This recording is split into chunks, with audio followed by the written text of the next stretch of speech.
just learning more and more about the work that you guys are doing, that there's an opportunity for you to think about caring for yourself and having compassion for yourself in the spaces that you're constantly in.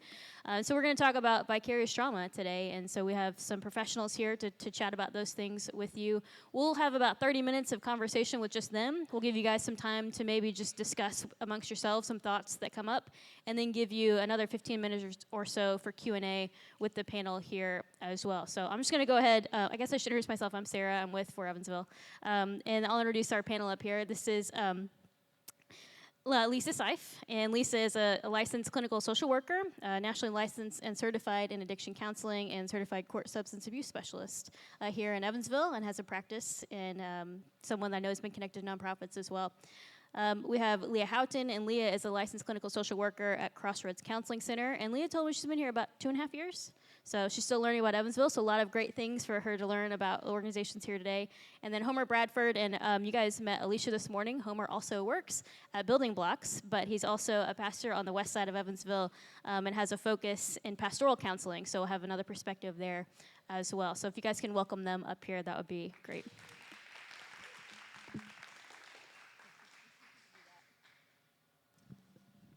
So really, just the first question, and I will open it up. Actually, maybe at least I'll have you start. If we just understanding vicarious trauma, how would you define it, just to people learning more about it?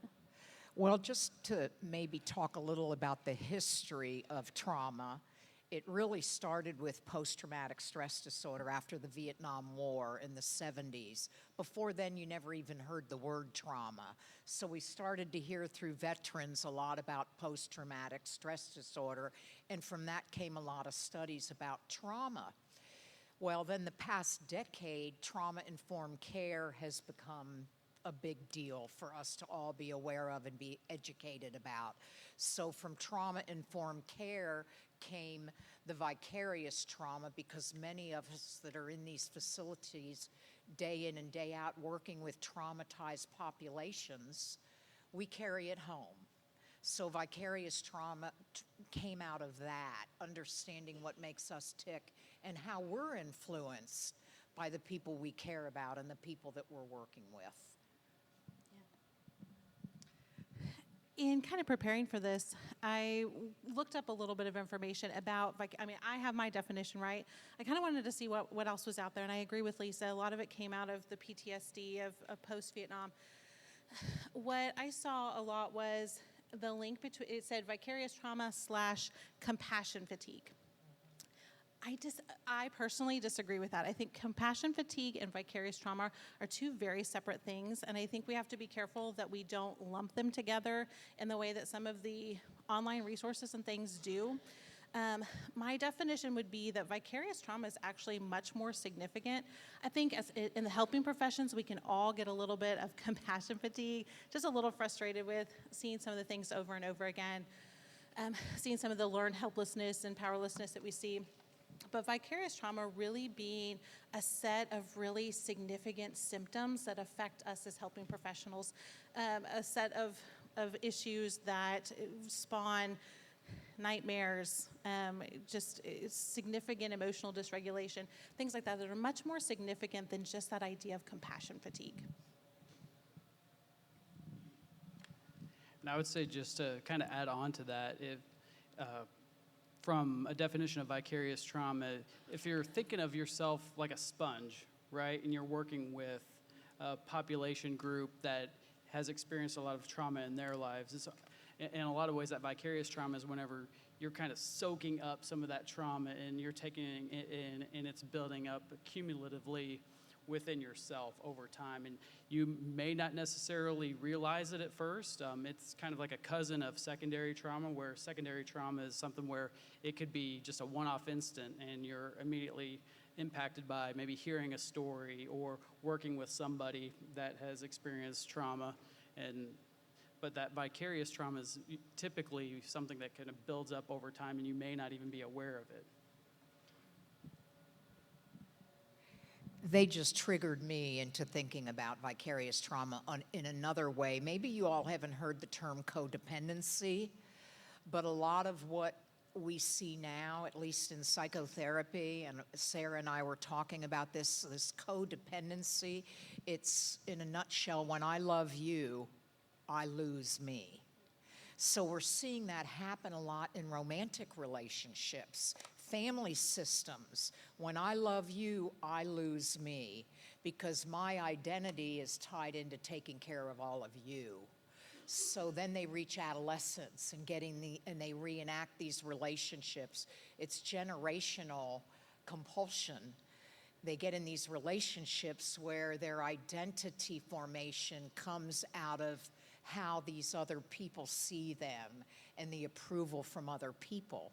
And that's a form of trauma when you haven't, you reach young adulthood and you don't have your own identity because you gave it away to everybody else. So then we come into service jobs and work for the not-for-profits, and we're working 40, 50, 60 hours a week, maybe not on the clock, but at home, texting, taking calls, wondering if so-and-so got busted again, wondering if I'm gonna have to take money down to the jail so they can make phone calls to people.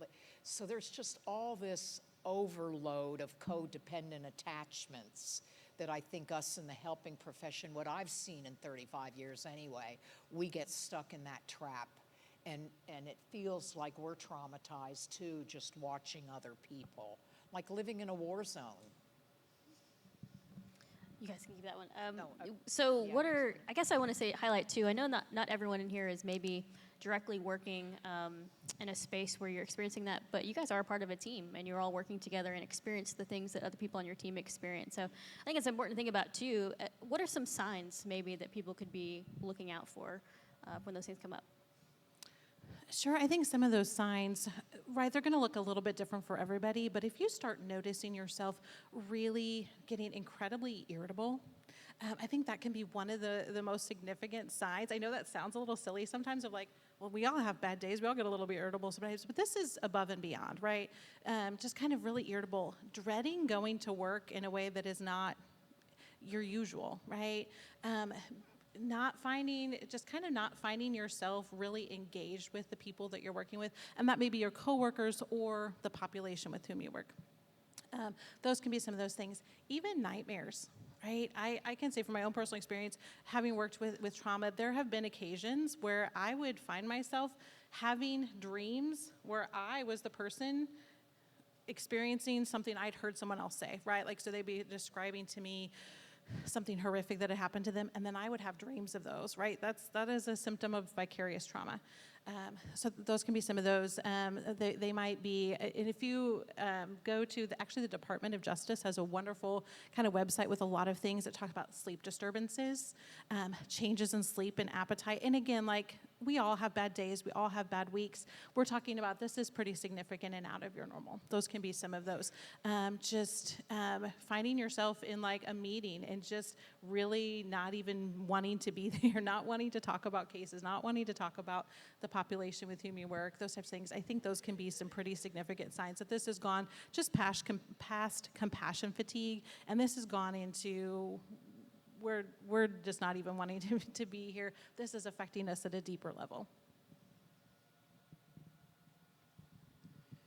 Yeah, just kind of going back to that definition of vicarious trauma, it's a lot of times we can find ourselves empathizing or becoming emotionally attached to those that we're tasked with caring for, right, in our calling, in our profession. And so then one of the signs that you can that can be a giveaway of vicarious trauma is that you're being impacted by that is, you're serving someone.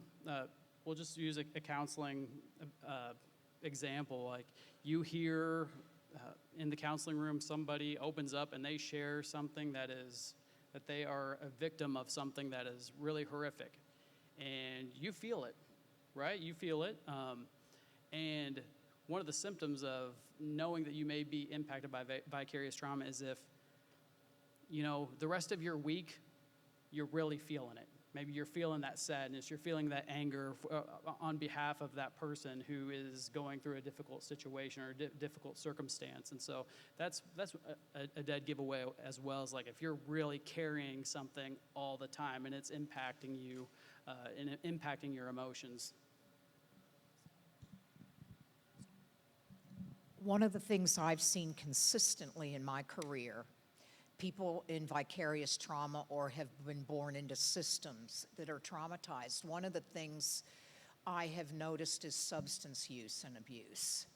Early on, just numbing out. And not just a social, let's get together and have 2 or 3 drinks socially, really numbing out, using substances alone. Teenagers smoking weed by themselves or stealing medicine from grandma's medicine cabinet just to numb out on some of her medicines. So most of my career has been around addictions, and now I just assume probably 75% of the people that come to me for help, whether it's process addiction, gambling, pornography, eating disorder, or substance addiction, I assume probably 75% of them at least have been in some type of trauma, because nobody starts out using that way unless there's something they want to numb out or there's something they just need to find a new sense of themselves. And chemicals do it. It's 100% satisfaction guaranteed. And doctors give us medicines like candy now because the American pharmaceuticals have found out, yes, there's something in the brain that changes when you're traumatized or when you're born in a system of trauma. And medicines can help regulate that better. Well, some kids and adults just begin to self-medicate on top of the medication, and they'll come in and say, that medicine's not doing anything for my kid's ADHD. And I'm like, well, they're smoking weed and taking some Adderall from their friends at USI, so there's some in here that I know could even talk about that. So that's one of the signs I see too, is substance use and abuse. Yeah, I think if we could even, there's a lot of different phrases that maybe if we're on social media, you're getting a lot of content kind of sent to you all the time, and you hear the word trauma or burnout, maybe how would you even describe those maybe being a little bit different, and how that term can get maybe overused, because it seems like these experiences are very real, but making sure that you're highlighting and noticing those early. From social media, I'm too old for the social media question, so. That's not a prepared question, so this is on the fly. Well, I think it's really good to delineate the differences between vicarious trauma and compassion fatigue, burnout. You know, anybody who works in any type of a profession, if you're working long hours, you've got kids at home, and they have homework. You know, it's back, the school year's back in session, and you just have a lot going on. You just get burned out. Okay. Compassion fatigue. How many of you are familiar with Francis Chan? Francis Chan. I remember watching a sermon of his one time, and it was on the parable of the soil, or the parable of the sowers, and he talks about how sometimes it can feel like you're watering rocks, right? And so if you've been in a profession where you're serving others, and you're serving,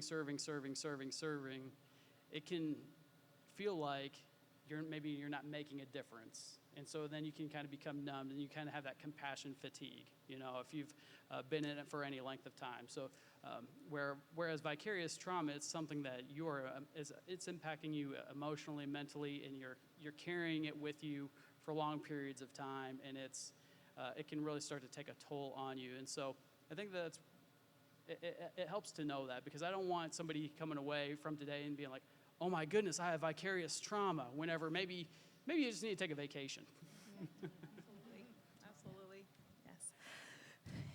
In response to the social media piece, I think if you work with teens, I think that can be a huge challenge as individuals that work with teens. As a mother of teenagers, I know it's certainly an issue of just some of the, I won't say some, a lot of the information out there is not healthy. It is not good information. It is encouraging young people to have incredibly unhealthy coping skills.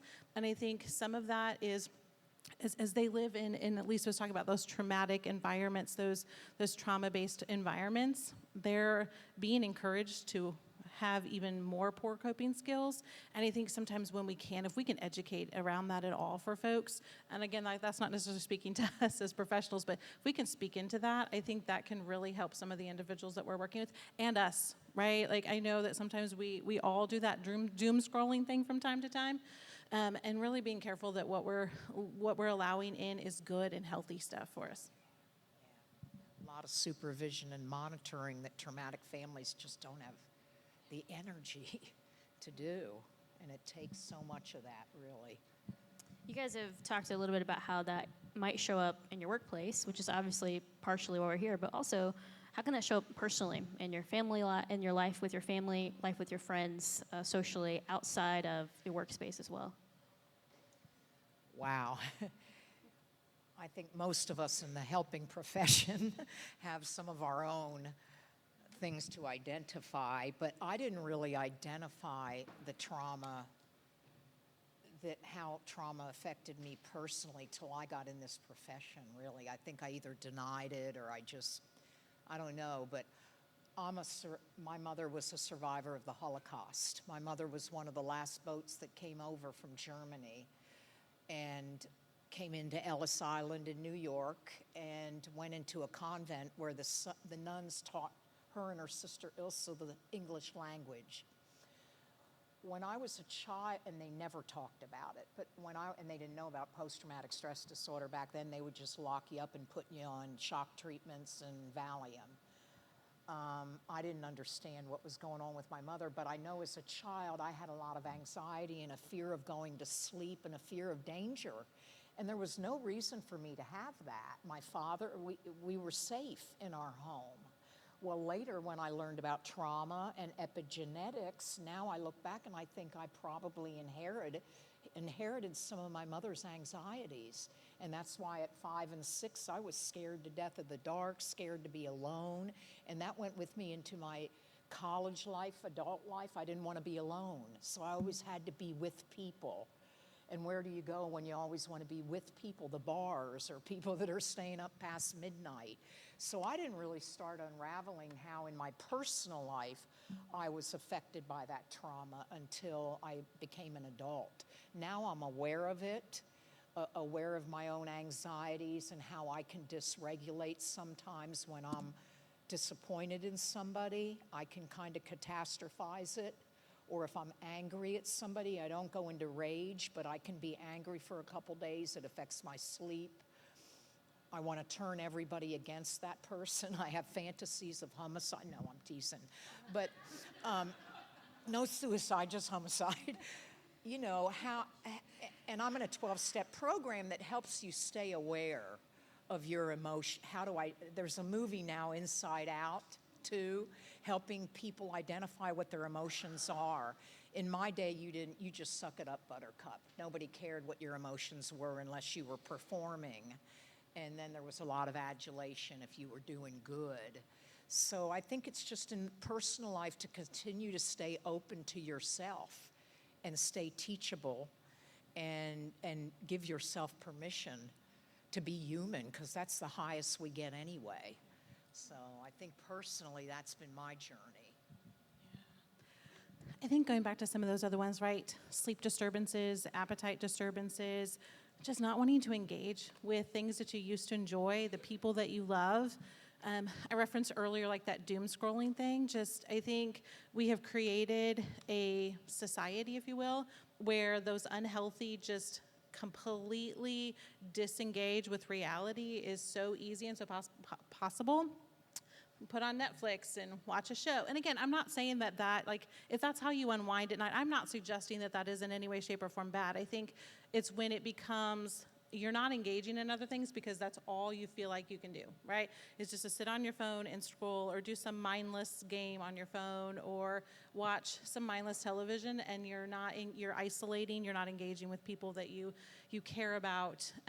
You're finding yourself you're wanting to engage in maybe some of those. Instead of having a glass of wine with dinner, you have 3 or 4 or 5 glasses of wine with dinner. Some of those you find yourself engaging in some of those unhealthy strategies that sometimes we see our own client populations dealing with. I thought what Leah said was pretty important, because it's whenever something that is like a hobby or self-care time, you've probably heard that. That's a pretty famous buzzword now in the last 10 years, self-care. It's whenever self-care can turn into an escape, right? It's whenever you're trying to escape from your reality. So it's coping mechanism, fight or flight response. I mean, it's whenever you turn into flight and you're just retreating completely within yourself and you're disengaging. That's not something that you want to be happening in your life. And so that is a very real possibility or a symptom of whenever you're dealing with vicarious trauma. I thought it was pretty interesting. We had an opportunity to meet with the EVSC a while back, maybe 2 or 3 weeks ago, and whenever they have been doing trauma-informed trainings with the teachers and the educators, they've been staying away from the word trauma and then just kind of moving more towards the phrase allostatic load, which is that whenever you are around those stressful situations for prolonged periods of time, it's cumulative. It has that snowball effect. And so there's only so much that we as people can take whenever we are dealing with stressful situations in unhealthy ways. And so it can actually really start to impact your health. It's not just I'm lashing out at my kid because I'm angry about this situation that I had at work dealing with this person. It can start leading to lack of sleep, right? It can start leading to high blood pressure. You're at an increased risk for stroke, heart attack, those types of things if you allow this to go unchecked for too long of a period of time. And so it's a very important topic. You guys have talked about, we've kind of defined more of this. What about some strategies, some interventions that maybe you'd recommend to mitigate some of these things happening for folks in the roles that they're in here and for their jobs, but also for their personal lives as well? What are some strategies you might recommend? Maybe getting drunk? No, that wouldn't be. I didn't mean that. Please, on your evaluations, that was her that said that. No, I think to move the needle to a healthy lifestyle choice when we know that we suffer in the war zones. I think what I have found has been the best, and I know agencies today just don't have the time or manpower. If you have good clinical or counseling supervision, even theological and spiritual supervision, how are you doing with your faith? How are you doing with the way you're living your life? Are you doing it the way you want to, in the places you want to be the best you? Am I staying value-based, or am I too doggone tired and angry at the world to go spend Labor Day with my in-laws that live 2 hours away? So it's just being sure I'm staying open to where I'm at, and good supervision does that. If you have a supervisor, a friend, a colleague, somebody that you admire, that they've put in the footwork and they know what you're talking, not the ones with the alphabet next to their names. Just because they have alphabet next to their names doesn't mean they're qualified to supervise you, right? Find somebody you know, and you don't care if they have alphabet or not. They know how to work with your families. They know how to work with your kids. They know the language, the culture, the timeline. They're not going to make that kid spend 50 minutes with you if that kid can't spend more than 20 minutes. And you know they got it right. They got it the way you see working because you're in the front lines. Do what they do. Talk to them and get some good supervision and coaching from them. I'm a licensed clinical therapist. That's my profession. But I think we can hurt people as much as help people. We're way too overdiagnosing. We're way too over-medicating. And parents are outsourcing their authority and their care to people that they want to trust, and we're given 1 million diagnoses. I see kids coming into me at 18 years old with 10 diagnoses, all these different medications, because this one works for 20 minutes, this one works for 20 days. Find people you admire that are doing the deal, and you do what they do. I'm taking you all home with me. That's some cheerleading going on over there. That's a tough act to follow. But You can come home no, with me yeah, too. I second everything she just said. Absolutely, I second everything she just said. And I'd also say, add to that, right? We talked about those unhealthy coping strategies. I know that you've had this beat into your head so many times, but take it seriously. Is that good, healthy self-care? When you find yourself doom scrolling, get up, go for a walk. Call a friend and just laugh. Call that person you know that will just make you laugh. Get it, find something you really enjoy. Is there a book that you've been dying to read? I call it sometimes when I work with clients, I call it leaning into the weight, right? Like I'm just like, okay, I've got some time and I don't know what to do and I'm stressed and there's so much weighing on me. Okay, how do we lean into that? Are there friends you want to go see? Get on your bike and go for a ride. Take a bath. I mean, I know that those are so cliche, but they're cliche for a reason because they are so helpful. Do some yoga. Get on the YouTube and do a deep breathing exercise. Do something that is not just zoning out, but truly is feeding you. Go to a Bible study. Get with some friends that just really encourage you and will ask you the tough questions that will say, how are you? And they want an honest answer. They don't want, I'm fine, and you? They want an honest answer. They want to sit with you. They want to be there with you. Don't isolate from those people. When you find yourself wanting to numb out, that's your sign to actually do the opposite, get engaged. It's my turn to poke fun at Lisa now, all right? I'm going to emphasize the Baptist under my name up there. We drink Welch's once a quarter, all right? No, we don't drink the wine. Now, I say that in jest because I'm a modern-day graduate, so I grew up drinking the wine, all right? There you go. Of course, Leah and Lisa both mentioned like those healthy coping mechanisms, those things that, another word for that is protective factors. Surround yourself with those protective factors, those good, healthy outlets for that stress that you're dealing with, that trauma that you're exposed to.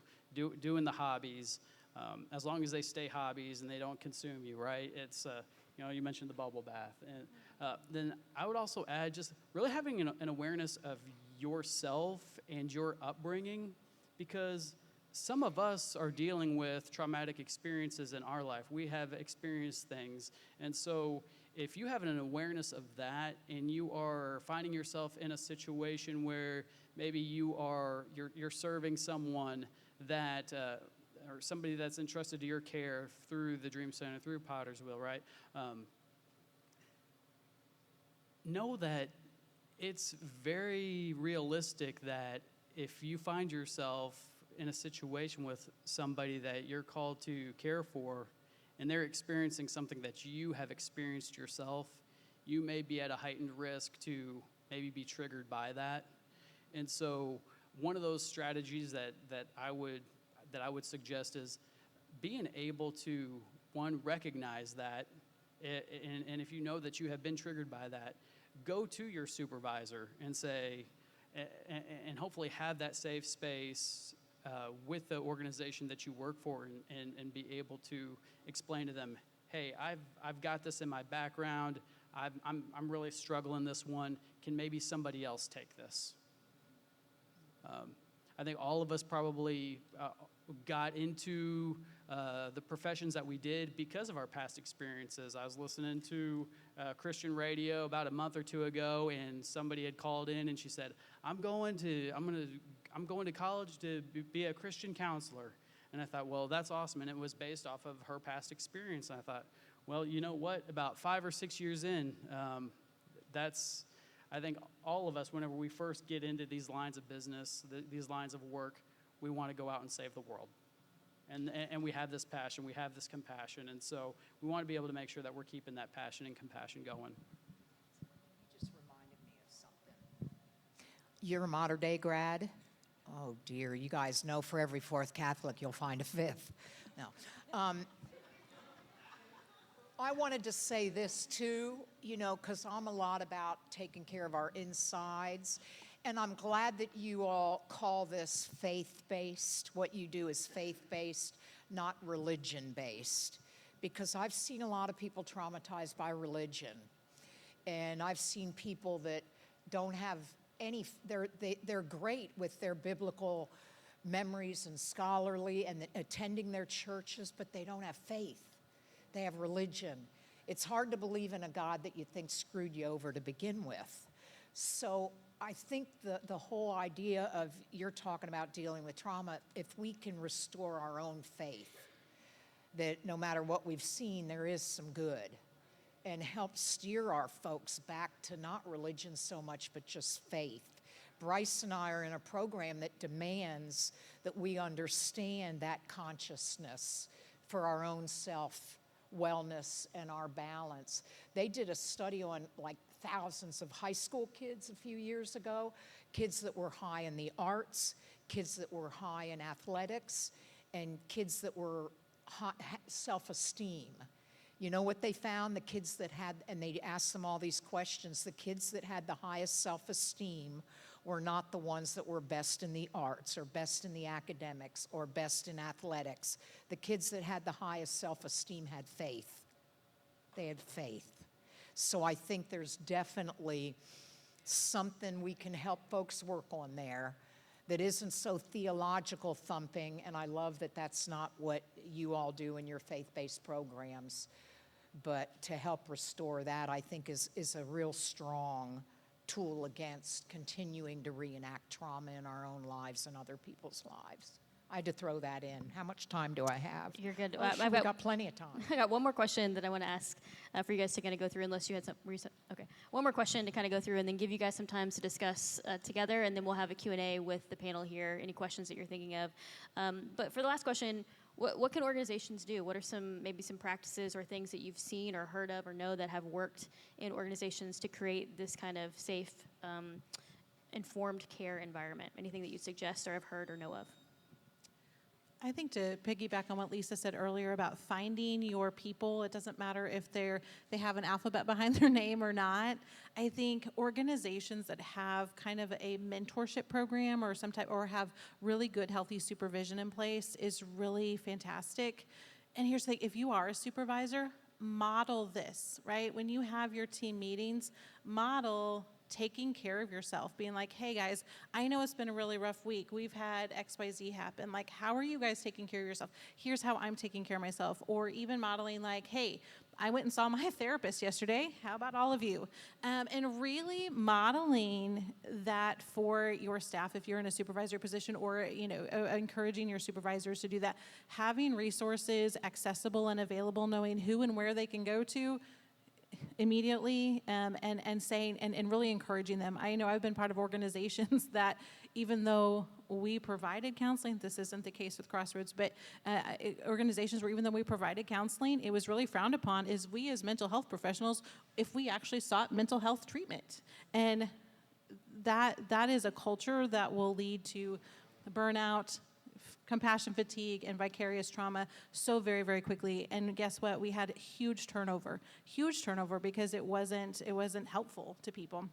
I had a therapist friend of mine that says, don't trust a therapist who won't see their own therapist. I think don't trust a helping professional who's not willing to ask for help.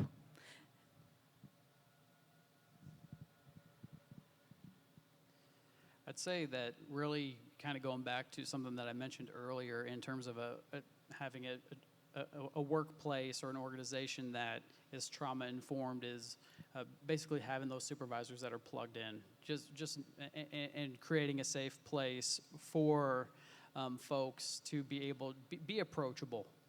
You know, if somebody's coming to you and they're saying, hey, I'm struggling with this, or I've got a situation that's triggering me, whatever it is, be open to that. Don't just dismiss it and say, just get on back out there and deal with it. Kind of like the suck it up buttercup, that Lisa mentioned earlier. We really kind of have to get rid of the stigma around that. I would say as an organization, if you have like the technology in place for like a case management system or software, something like that, where you can balance your caseload between folks that are less trauma impacted and with the more trauma impacted, that's something. I think maybe sometimes we may get in the mindset that, oh, this is my 15-year vet over here, I'm going to give them all of the tough cases. I would steer away from that. And so, I mean, if you have a way to monitor that, keep that in check, and make sure you're really emphasizing the well-being of your workforce, of your employees. That's very important because it's impacting how long your employees are able to keep serving with the passion that they want to be able to serve. There's also Youth First. I don't know if you all have heard of Youth First, but everything they do is free. They do strengthening our families. They do all kinds of trainings. You could even train and become a facilitator if you go to youthfirst.org. There's 12-step support groups everywhere for anything that you are dealing with or that your team's dealing with. YouTube has a lot of great resources. You could spend 10 minutes of a team meeting just putting something on YouTube that maybe you all are dealing with in your agency right now, because it's contagious. If one of your kids or one of your families is in prison now, it affects everybody else. So really talking about it with your folks is important because they think it's us against them. So when we let them know, we know it's been hard, Bryce is in prison again. Is this affecting any of you all? Do you need to talk about that? We're not asking you to narc on anybody, but how are you all at dealing with somebody you've been working with all these months that's in trauma right now? Opening the door for discussion, letting them externalize it. Great. Okay. I know Homer had one more. We've got somebody that's fantastic on staff at Building Blocks who has a trauma-informed training background, and that's what they do for Building Blocks, of being able to train educators around social emotional health with the littles. But they've done that in the school corporation setting, and we know that that's something that Building Blocks would like to be able to offer, a trauma-informed training with each of the organizations that are here today. And that's of no cost, and you'd be taking a deeper dive into like the risk factors, protective factors, all of those elements. I think sometimes we get so caught up in what we're doing and the work that we're doing, sometimes we forget that it does affect us and that it does affect us on a daily basis and can get pretty significant. And so sometimes I know I've had people ask me this question. I've asked myself this question, is this serious enough that I need to staff it? I need supervision with it. I need to go see somebody about it. And here's kind of my gauge, right? I call it the best friend question. If your best friend came to you and shared with you what's going on, like your story, but they were telling you your story, and what advice would you give to your very best friend, that person that you care deeply about and you want only the best for them? What would you tell them? Then turn that back towards yourself. If you would tell your friend, like, I am so sorry, like, why don't you talk to your supervisor about this? Why don't you make sure, you need to be taking care of yourself. Go talk to, go get some professional assistance. If that is the advice you would give to your friend, it's a pretty good bet you should maybe turn those fingers back towards yourself and give that same advice to yourself.